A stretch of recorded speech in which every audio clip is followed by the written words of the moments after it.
Les gars, c'est le dernier épisode, je suis grave émue. C'est la dernière fois que vous voyez ma tête pas maquillée comme ça.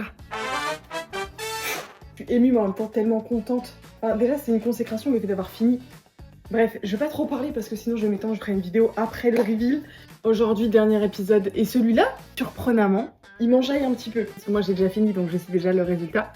Mais du coup c'est les ailes de Bloom. Et pour les ailes de Bloom, je me suis dit, Bloom c'est le feu. Forcément je dois faire des ailes un petit peu on fire. You know? Donc j'ai prévu une forme assez particulière et beaucoup plus difficile que les autres. Mais j'y crois. Les gars, je vous emmène avec moi pour la dernière fois. Let's go!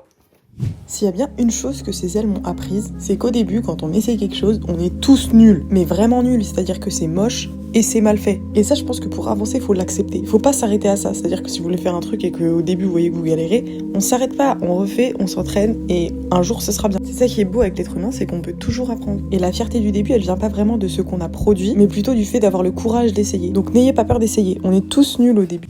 Par rapport aux ailes, normalement, vous avez l'habitude, je scotche toutes les extrémités ensemble. Du coup, celle-là, elle était un peu plus longue que les autres. Ça rend bien. Là, je sors un papier cellophane orange que j'avais trouvé, incroyable. Je superpose deux largeurs, sinon c'était pas assez grand. Et je spray la colle par-dessus.